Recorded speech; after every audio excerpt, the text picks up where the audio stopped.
Hey guys, so I'm back and I'm gonna start making videos again. The reason I stopped making videos was because I was really stressed out, like during my pregnancy. They kept coming up with all these problems that my baby was gonna have when he was born. Like, they were saying that he was gonna have Down syndrome or trisomy 13 or 18 and all this kind of stuff like that. So I was just way too stressed out to even think about, videos and taking pictures of myself. I have like 3 or 4 pictures of me when I was pregnant. Like, I had no time, no energy to do any of that kind of stuff, which sucks because I really have no memories of my pregnancy, and my first baby and all that kind of stuff. So it sucks really bad, but, what are you gonna do? And also, I was working like almost full time, and it was way too stressful for me to, do anything like make videos, take pictures of myself, anything like that. It was just, I didn't have time. I felt like I just didn't have the energy to do it.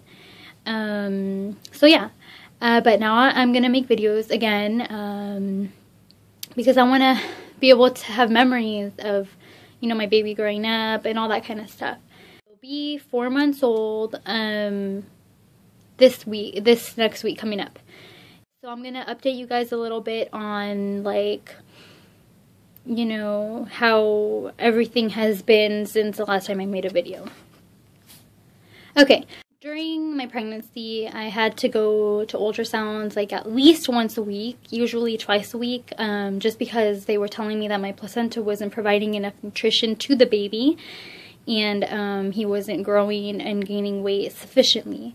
And then also, another thing that happened was that I had to go out of work early.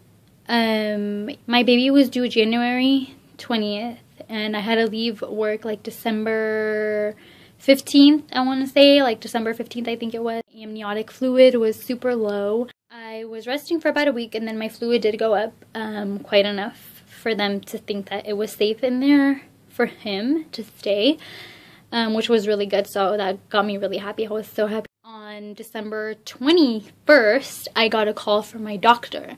Well, I had a midwife, and it was like another doctor that works with her. He called me and he says, to come to the hospital today.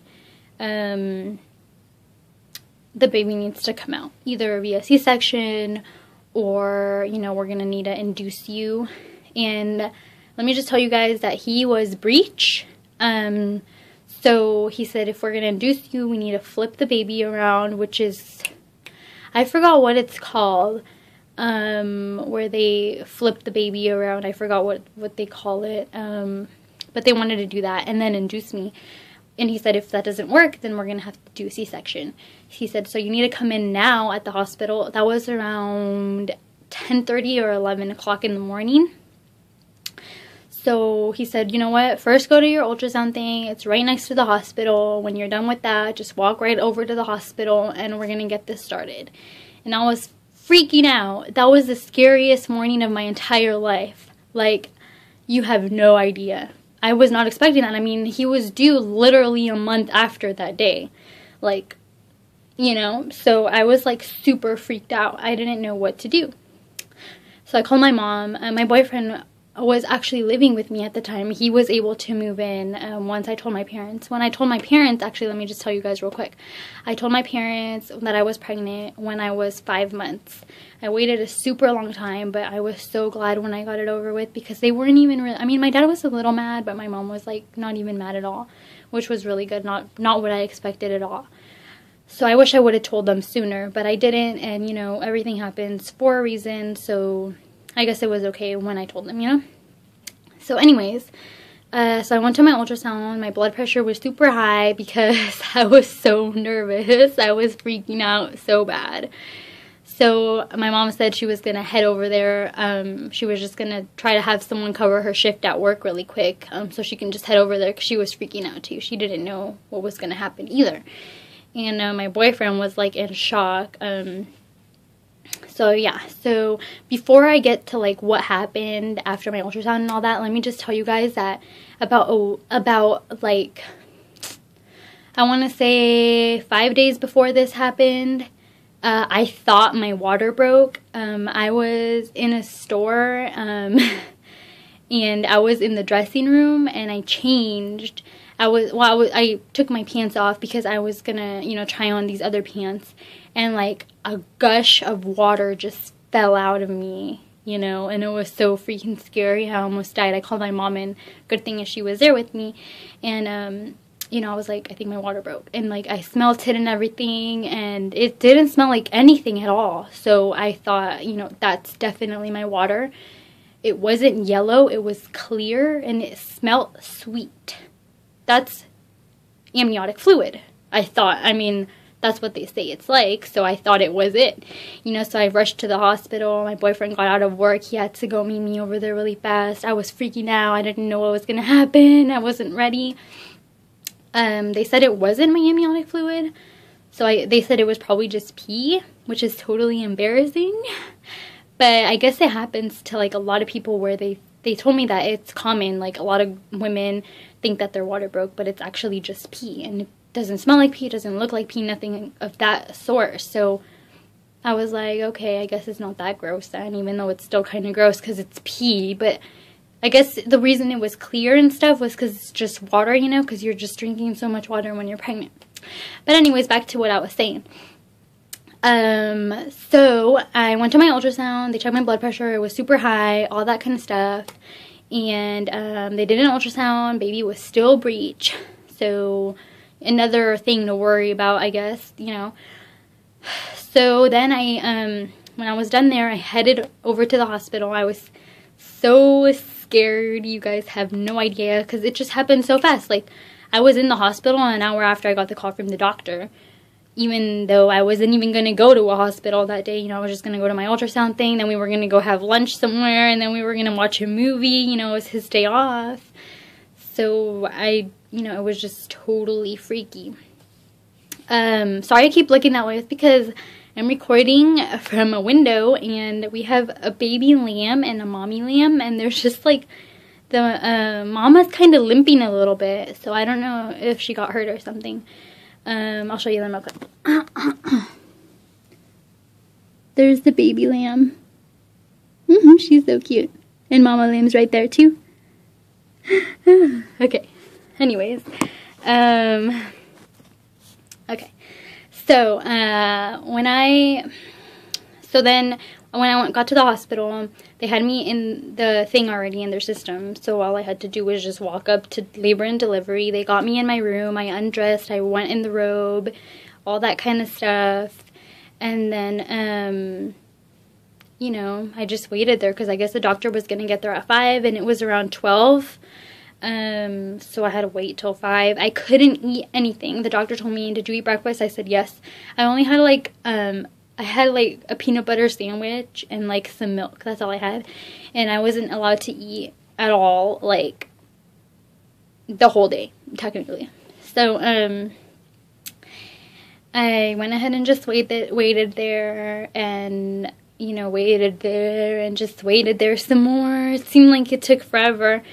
And then finally the doctor came, you know, and he said, okay, so we're going to try to flip the baby. Oh, I think it's called an inversion or something like that. Anyways, he was going to try to flip the baby and then induce me, and if that didn't work, we were going to have to go into emergency C-section right away. So I was like, you know, can I think about it a little bit? Because I wasn't really sure if I wanted my baby to be flipped. Because if he didn't flip, there's a reason why he didn't want to flip, right? So, you know, he went out of the room, and then I talked it over with my mom and my boyfriend, and I was like, you know, I don't know if that's what we should do. I mean, I was freaking out because my baby was going to be delivered that day, no matter what. So I was freaking out because I was like, okay, I'm either going to have to go through really bad labor pain, or I'm going to have to get a 12-inch cut across my stomach, and then recovery is going to be really hard. So I was just trying to process all this stuff through my mind and trying to figure out if I wanted my baby flipped or not. So I came to a conclusion, and yeah, I didn't want him flipped. So my doctor came in. I told him I don't want my baby flipped. I just want to go and do a C-section. I'm freaking out. I don't want to talk about it anymore. Just take me in there and do the thing and then get me out. And then, you know, he was like, look, we need to talk about this because you're really young and I don't think you should have a C-section. And, you know, he was trying to make me not get a C-section. And I was like, you're not going to change my mind, doctor. I'm sorry, but I want a C-section. I don't want to risk my baby being flipped because you never know what's going to happen. So he brought in the paperwork. I signed all the paperwork. It was like really quick. They just put me in the room. Nobody was able to come with me at that time.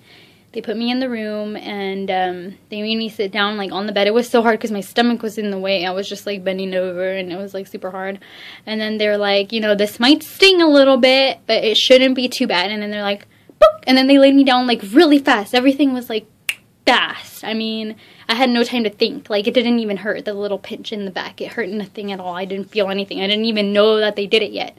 I was like, you guys are done? And I was like laying on the bed and they're like, you know, put your arms out to your sides and, you know, breathe. And I was freaking out. I was shaking so bad. You guys have no idea. I was like so freaking out. I was like, my baby's coming out. Oh my God. So then, you know, they put that thing in front of your face so you can't see nothing. They let my boyfriend in. The anesthesiologist guy that put the thing in the back, he was really nice. So he said, you know what, you're going to have 2 people in here. You're doing pretty good. So then they let my mom in. They both had to have these little gowns. I'll try to insert a picture right here to show you guys how they looked. So yeah, and after they were able to come in, they put this big sticker thing on my stomach, I guess, and then they started doing the thing. So he was born at 7:18 or 7:13 p.m. I'm not 100% sure, but it's one of those times. He weighed 4 pounds, 7 ounces. He was 17.5 inches long. He was 35 weeks.